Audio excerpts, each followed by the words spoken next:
विद्यार्थी मित्रांनो नमस्कार. मी नागेश शिंदे शाश्वत अकॅडमीच्या प्लॅटफॉर्मवरती आपलं स्वागत करतो. आपण आज average UPSC SAT PYQ discuss करूया. पहा, team X scored a total of n runs in 20 overs. म्हणजे टीम एक्सनं 20 ओव्हरमध्ये किती n रन केले. तर team Y tied the score in 10% less overs. कोणाचे 10%? 20चे 10% ओव्हर. लेस 20चे 10% म्हणजे किती लेस म्हटलंय, म्हणजे 2 ओव्हर कमी. याचा अर्थ 20 ओव्हरचा स्कोर त्यांनी 18 ओव्हरमध्येच टाय केला. म्हणजे जेवढ्या रन 20 ओव्हरमध्ये काढल्यास तेवढ्या रन त्यांनी 18 ओव्हरमध्ये काढल्या. आता 18 ओव्हरमध्ये एकूण रन किती काढल्या, तर रन रेट आपण आर समजूयात. एका ओव्हरमध्ये आर, 18 ओव्हरमध्ये एकूण रन n बरोबर किती आलं, 18 आर. एवढ्या रन काढल्यात. आपण रेट पकडूया. पर ओव्हरला किती रन काढल्या त्याचा rate. The had team wise average run rate has been 50% higher. 50% higher म्हणजे जो आधी आर होता आता 50% हायर झाला, म्हणजे 1.5 आर झाला. आता पुन्हा काय होईल, would have been tied in the 12 overs. म्हणजे एवढ्याच रन जर 50% त्यांनी वाढवला असता रन रेट, तर 12 ओव्हरमध्येच टाईप झालं असतं. म्हणजे 15 into 1.5 आर, 12 into 1.5 आर, म्हणजेच ह्या एकूण रन झाल्या n ते किती आहेत, 18 आर. पहा, इथंही n बरोबर 18 आर येतं, इथंही n बरोबर 18 आर. म्हणजेच आपण काय म्हणू की कॅनॉट बी डिटरमाइन. मला उत्तर काढता येतच नाही. यांची किंमत काढण्यासाठी आपल्याला इथं उत्तरच भेटत नाही. हा झाला आपला थेरॉटिकल अप्रोच. आता इथंच आपण ऑप्शनचा जर वापर केला असता, पण जेव्हा कॅनॉट डिटरमाइन येतं तेव्हा एकापेक्षा जास्त ऑप्शन हे चेक करायचे.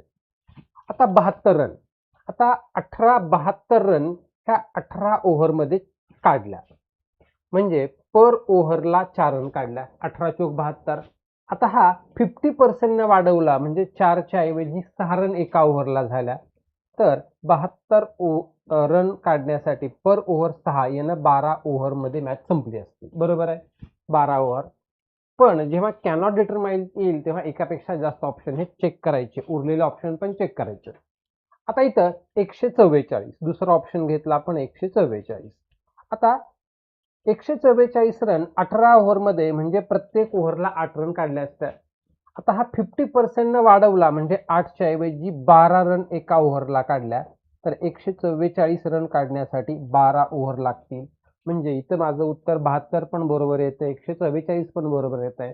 म्हणजेच इथं म्हणणार मी cannot be determine. The average of 3 numbers P, Q and R is K. P is as much more than the average as Q is less than the average. What is the value of R? आता पहिली गोष्ट दिली मला P, Q, R यांची सरासरी दिली. आता P, Q, R ह्या 3 संख्या आहेत, तर 3 नंबर्स आहेत. यांचं ॲव्हरेज K आहे. याचा अर्थ डिवायडेड बाय 3 बरोबर K. म्हणजे आपण म्हणू शकतो की P plus Q plus R is equal to 3K. दुसरा पॉइंट काय दिलाय, P is as much more than the average as Q is less than the average. म्हणजे Q हा ॲव्हरेज पेक्षा जेवढ्या क्वांटिटीनं कमी आहे तेवढ्याच क्वांटिटीनं P जास्त आहे.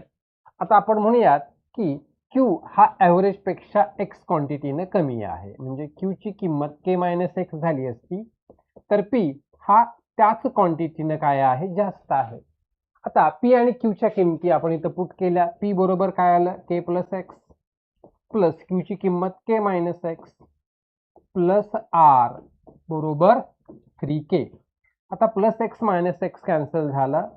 R बरोबर 3K minus K plus K 2K. म्हणजेच R बरोबर किती म्हणणार, K. म्हणजे R ची व्हॅल्यू किती आहे, K आहे. आता पहा, इथं आपण विद्यार्थी मित्रांनो जो डेव्हिएशन कन्सेप्ट आहे, डेव्हिएशन कन्सेप्ट जर यूज केला असता तर इथं आपलं काम अजून सोपं झालं असतं. की पहा, net deviation against the average is a 0. ह्या बेसिक कन्सेप्टचा आपल्याला वापर करायचा आहे. मीन ॲव्हरेज किती आहे, K. आता पहा, Q हा ज्या क्वांटिटीनं कमी आहे, समजा X न कमी आहे, तेवढ्याच क्वांटिटीनं हा जास्त आहे. म्हणजे इथं net deviation plus x minus x 0 म्हणजे आरनं मला कितीचं डेव्हिएशन दिलं पाहिजे, 0चं दिलं पाहिजे. म्हणजेच के मायनस 0 इज इक्वल टू 0. म्हणजे net deviation against the average is a 0 he concept माहित असती तर आपल्याला इथं लगेच उत्तर भेटलं असतं की consider the following. weight of 6 boys is equal to weight of 7 girls is equal to weight of 3 men is equal to weight of 4 women. ठीक आहे. if the average weight of the woman is 63 kg म्हणजे स्त्रीचं सरासरी weight दिलंय 63 kg, what is the average weight of the boy. आता विचारलंय बॉयजचं, मग आपण काय करणार की average weight of 6 boys is equal to average weight of 4 woman एवढंच घेणार. म्हणजे 6 into boys is equal to 4 into woman. पण मला एका वुमनचं ॲव्हरेज वेट दिलंय 63 kg. हे झालं 63 kg. बॉईजचं ॲव्हरेज वेट सिंपल होईल आपल्याला 4 इंटू 63 डिवायडेड बाय 6. 3 न भाग जाईल, 3 टू जा 6, 3 टू जा 6, 3 1 जा 1, 2 न भाग जाईल, 2 दुनी 4, 21 दोन्ही 42, 42. हे बॉईजचं ॲव्हरेज वेट आलं. आता डेटा सफिशियन्सी याचे क्वेश्चनचं जे प्रमाण आहे तर ते व्हर्च्युअल यूपीएससीला आपल्याला वाढत चाललंय. तर क्वेश्चन काय म्हणतोय बघूयात. The question is followed by 2 statements 1 and 2. Consider the question and the statements. Question काय म्हणतोय, if the average marks in a class are 60 then what is the number of students in the class. आता मला number of student पाहिजेत, मला फक्त average दिलंय. आता मला माहिती आहे ॲव्हरेज इज इक्वल टू काय आहे, sum of numbers divided by total number. Sum of numbers divided by total number. मग इथं ॲव्हरेज मला 60 दिलंय. आता ह्याचा अर्थ मला ह्या दोन गोष्टी माहीत असलं पाहिजे. कुठल्या, सम ऑफ नंबर्स पाहिजे आणि टोटल नंबर पाहिजे. आता मला इथं विचारलं what is the number of class म्हटलंय. आता नंबर ऑफ क्लाससाठी जर नंबर ऑफ स्टुडंटसाठी मला एकच गोष्ट इथं माहीत असली पाहिजे. कुठली, सम ऑफ ऑल नंबर. ठीक आहे. ॲव्हरेजसाठी दोन गोष्टी, टोटल नंबरसाठी एक गोष्ट, समसाठी पण एक गोष्ट. आता हा फॉर्म्युला आपला बेसिक. आता स्टेटमेंट 1 काय म्हणते बघूया. The highest marks in the class are 70 and the lowest marks are 50. म्हणजे 50 आणि 70 ही मला रेंज दिली आहे. हा रेंज ऑफ द डेटा आहे.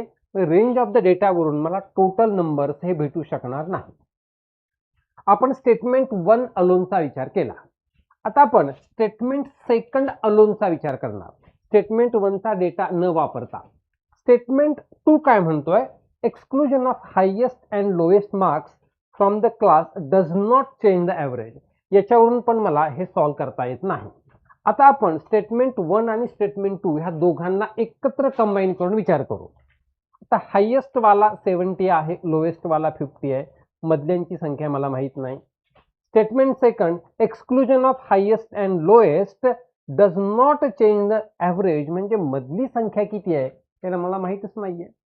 मधल्यांची संख्या किती आहे हे माहीत नाहीच आहे. म्हणजे आपण म्हणणार the question cannot be answered even by using both the statements together.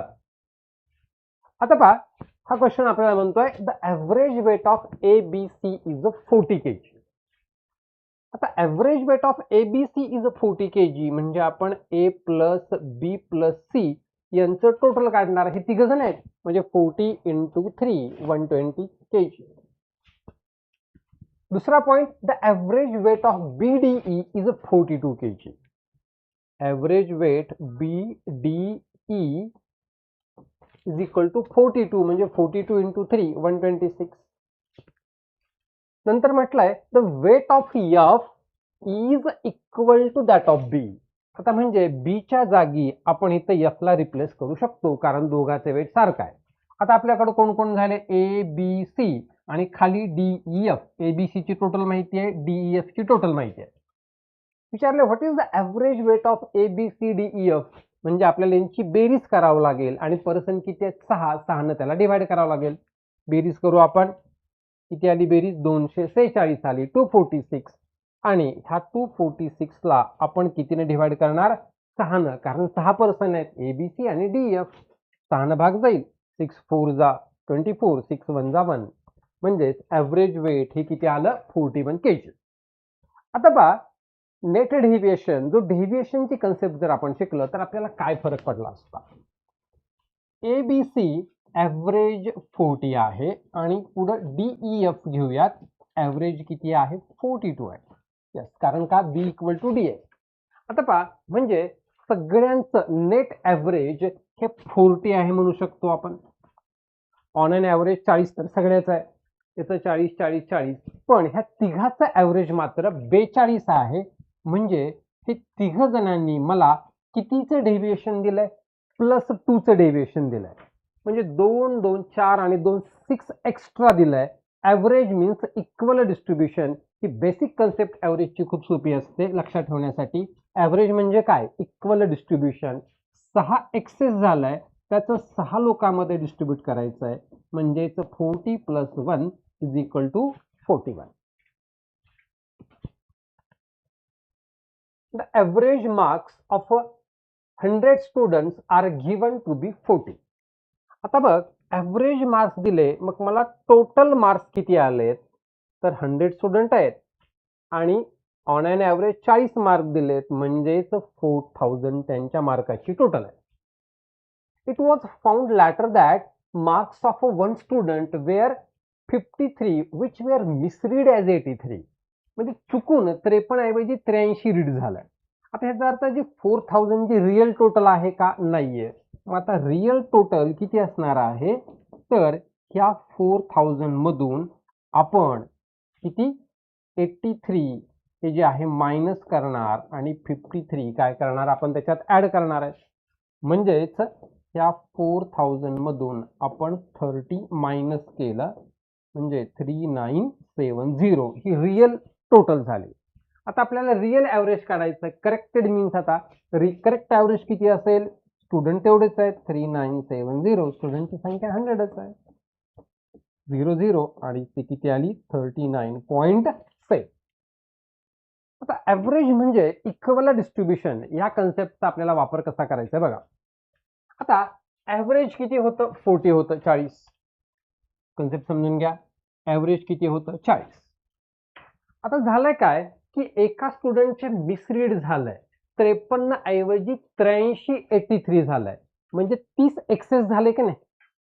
आता जे एक्सेस झालेलं 30 आहे, तर आपण एका स्टुडंट कडून काढून घेणार का, नाही. ॲव्हरेज म्हणजे इक्वल डिस्ट्रीब्युशन. जास्त झालं सगळ्याला द्यायचं, कमी काढून घ्यायचं सगळ्याकडून काढून घ्यायचं. म्हणजे जे कमी करायचं आहे 30, तर आपण किती स्टुडंट कडून घेणार 100 student divided by 100, because average is a nothing but equal distribution. आता पहा, आता आपलं गणित किती सोपं झालं. 40 मायनस 0.3 39.7. या पद्धतीनं लॉजिकली विचार करून आपल्याला एक्झाम मध्ये उत्तर काढायचे. A family has 2 children along with their parents. The average of the weight of the children and their mother is a 50 kg. आता पहा 2 चिल्ड्रन आहेत म्हणून आपण C1 आणि C2 आणि मदर यांचं ॲव्हरेज वेट 50 आहे. म्हणजे या तिघांच्या टोटल याची बेरीज किती असणार आहे 150 kg असणार आहे. 50 × 3.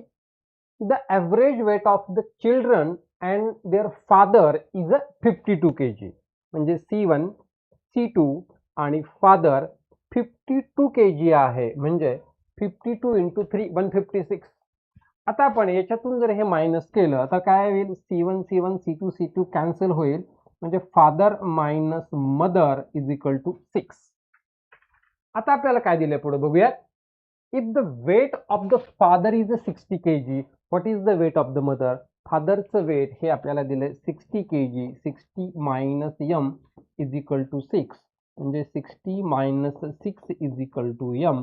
म्हणजे मदरचं आपल्याला वेट भेटून जाईल किती, 54 kg. सिंपल आहे इथं. आता इथे पहा, आता इथे एक गोष्ट आपण विदाउट युझिंग पेन पण आपण लॉजिकली विचार करू शकलो असतो की जे 50 जे वजन दिलेलं आहे तर 2 चिल्ड्रन आणि आईचं दिलंय आणि 52 जे आहे तर जे 2 चिल्ड्रन आणि फादरचं. चिल्ड्रन दोघांकडे कॉमन आहेत, आईसोबत पण आहेत वडिलासोबत.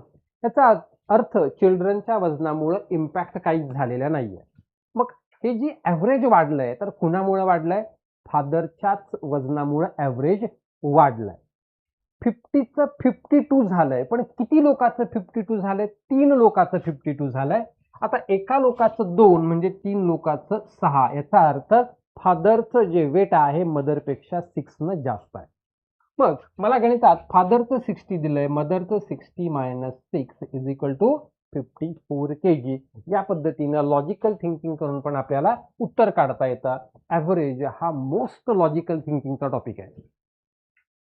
Suppose the average weight of a 9 persons is 50 kg.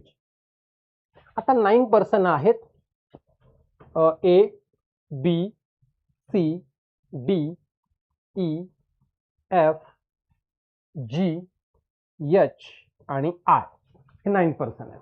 आता 9 पर्सनचा ॲव्हरेज वेट हे 50 kg आहे, म्हणजे ए टू आय यांचं टोटल वेट आपल्याला काढता येईल 9 × 50 450 450. हे ए ते आय सगळ्याची टोटल वेट आहे. पुढे काय झालंय? If the average weight of first 5 persons is 45 kg. First 5 person म्हणजे ए टू ई यांचं किती आहे? 45 आहे. 5 × 45 5 5 25 आणि ते 225. And whereas the average weight of last 5 person म्हणजे 1 2 3 4 5 लास्ट 5 पर्सन म्हणजे ई टू आय त्यांचं ॲव्हरेज किती आहे? 55 आहे. 55 हे 5 5 25 आणि 250 आणि 25 275. ठीक आहे. Then what is the fifth person will be? Fifth पर्सनचं किती आहे? फिफ्थ पर्सन कोण आहे? ई. आता पहा, फिफ्थ पर्सन हा कॉमन आहे, याच्यामध्ये पण आहे आणि याच्यामध्ये पण आहे. मग आपल्याला ईचं जर पाहिजे असेल तर आपण हे इक्वेशन नंबर 1, इक्वेशन 2 आणि इक्वेशन 3 2 आणि 3 ची ॲडिशन करून त्यातून 1 मायनस केलं तर मला फिफ्थ पर्सनचं वेट भेटेल, कारण फिफ्थ पर्सन हा कॉमन आहे. करेक्ट. आता फिफ्थ पर्सन ई आहे, तर त्याचं हे काढण्यासाठी आपल्याला 275 प्लस 225 मायनस 450 म्हणजेच 500 मायनस 450 इथं हे किती आलं? 50 kg वजन आलं. आता ही झाली आपली कन्व्हेन्शनल पद्धत. आता मला थोडंसं लॉजिकली विचार करायचा आहे, कारण ॲव्हरेज हा लॉजिकचा टॉपिक आहे. आता पहा, जे कम्प्लीट सगळ्याचं ऑन अँड ॲव्हरेज वजन किती होतं? 50 होतंच ना. Equal distribution, average is a equal distribution. आता पहिल्या 5 पर्सनचं 45 होतं, म्हणजे ॲव्हरेज पेक्षा लेस होतं. कितीनं लेस होतं? 5 न लेस होतं, -5. आणि किती लोकांचं होतं? 5 लोकांचं होतं, मल्टिप्लाइड बाय 5. आता नंतरच्या 5 लोकांचं वेट हे ॲव्हरेज पेक्षा जास्त आहे. कितीने जास्त आहे? 5 ने जास्त आहे. किती लोकांचं? 5 लोकांचं. म्हणजे हे प्लस 5 × 5. आता मला माहिती आहे की -25 प्लस 25 कॅन्सल येईल. 50 इज द आन्सर. 1 लाईनमध्ये याचा आन्सर आपल्याला काढता आला असता. या पद्धतीची लॉजिकल थिंकिंग ही डेव्हलप करायची आपल्याला. There are 13 2 digit consecutive odd numbers. आता ऑड नंबर्स आहेत, कॉन्झिक्युटिव्ह आहेत, याचा अर्थ ॲव्हरेज हा मिडलचा नंबर असतो. जेव्हा नंबर सारख्या फरकानं वाढतात किंवा सारख्या फरकानं कमी होतात तेव्हा ॲव्हरेज हा ऑलवेज मिडलचा नंबर असतो. When the numbers are in the form of AP, average is always the middle number. ही कन्सेप्ट आपल्याला इथं वापरायची आहे. If 39 is the mean of the first 5 such numbers, then what is the mean of the all the 13 number? आता mean of the all the 13 नंबरसाठी मला 7 number कळणं गरजेचं आहे. First, second, third, fourth, fifth, sixth आणि 7th. हा जो 7th number असेल तर तो ह्या सगळ्यांचा काय असेल? मीन असेल, कारण हा मिडलचा नंबर आहे. आता मला हा नंबर काढायचा आहे. हा नंबर मी कसा काढणार? पण मला फर्स्ट 5 नंबरचा मीन दिलाय. किती दिलाय? 39. पण मला माहिती आहे मीन इज द मिडलचा नंबर. आता पहिल्या 5 संख्यासाठी मीन म्हणजे तिसरी संख्या असणार आहे 39. ते ऑड नंबर आहेत, म्हणजे 2-2 ने इन्क्रीज होणार आहेत. म्हणजे हा 41, 43, 45 आणि 47 म्हणजे ऑल नंबरचा मीन हा किती झाला 47. The average rainfall in a city for the first 4 days was recorded to be 0.4 inch. म्हणजे first day, second day, third day आणि फोर्थ डे ह्या 4 दिवसाची टोटल किती आहे 0.4 इंच आहे. म्हणजे 4 दिवसाची टोटल 1.6 आहे. The rainfall on the last 2 days was in the ratio 4:3. हे काय आहेत डेज आहेत. आता 5th डेज आणि 6th डेज यांचा रेशो आहे, हे डेज आहेत पण रेनफॉलचा रेशो मला यांच्या किती दिलेला आहे तो दिलाय 4:3. पुढे काय म्हटलंय the average of 6 days was 0.5 inch. आता 6 इंटू किती आहेत 0.5 ॲव्हरेज आहे म्हणजे किती आहे 3. सगळ्याची टोटल 3 आहे पण मला माहिती आहे 1 to 4 यांची टोटल ही 1.6 इंच आहे. याचा अर्थ 5 आणि 6 5th डे प्लस 6 डे यांची टोटल मला भेटेल 3 minus 1.6. यांची टोटल किती आली 1.4 आली. मला विचारलंय 5th डेला किती पडलं होतं. 5th आणि 6 डेचा रेशो दिलाय मला 4:7. याचा अर्थ 5th डेला 4 युनिट पडलं होतं आउट ऑफ 7. 4 आणि 3 7 पण टोटल किती होती 1.4 होती. 7 ने डिवाइड केले 7 दोन्ही 14 म्हणजे 4 into 0.2 0.8 इंच हे आपलं कसं असणार आहे answer. The graph below depicts the earnings of A and B over the period 2000 to 2010. आता इथं इयर्स दिलेत 2000 साली 2007 साली 2010 ला आणि इकडे अर्निंग दिली. काय विचारलंय from the graph which one of the following can be concluded. ह्याच्यावर आपण काय कन्क्लुजन काढू शकतो. On the average A earn more than B during this period. On the average B earn more than A during this period. The earnings of A and B are equal during this period and the earnings of A were less as compared to B during this period. आता ग्राफकडे जर आपण बघितलं बघा तर हा A चा graph आहे. आता हे वर्ष 2007. हा 2007 पर्यंत A ची अर्निंग ही B पेक्षा जास्त आहे की नाही. कारण अर्निंग हा कुठला वाय ऍक्सिस दाखवतोय. म्हणजे समजा आता इथं 2000 आहे. समजा हे एखादं वर्ष आहे इथं समजू आपण. समजा इथं आपण एखादं वर्ष 2003 समजूयात. आता 2003 चा जर विचार केला तर बी ची अर्निंग ही एवढी आहे आणि त्याच वेळेस ए ची अर्निंग क्वांटिटी ही आहे. म्हणजे एवढी क्वांटिटी कोण जास्त करतोय ए अर्न जास्त करतोय की नाही. म्हणजे हा ग्राफचा जर विचार केला तर हा ग्राफचा हा जो एरिया आहे तर हा दोघांमध्ये पण कॉमनच आहे. कुठला हा शेडेड रिजन. हा शेडेड रिजन हा दोघांमध्ये पण काय आहे कॉमनच आहे. आता ग्राफ रिजनचा विचार केला तर बी चा एक्सेस किती आहे आणि ए ने किती जास्त घेतलेला आहे ते बघू आपण. आता इथं जर विचार केला आपण तर हा जो आहे तर ए चा आहे. हा ए चा आहे आणि हा बी चा जास्त आहे. आता बाकीचा एरिया तर कॉमनच आहे. बाकीचा एरिया कसा आहे आपल्याला कॉमन. आता मग ह्या दोन शेडेड एरिया तर दोघांमध्ये कॉमनच आहे. आता ह्या दोघांमध्ये आपल्याला कुठला एरिया जास्त दिसतो. ऑब्विसली ए चा एरिया जास्त आहे. म्हणजेच आपण म्हणू शकतो की on the average A earn more than B during this period. Okay, thank you.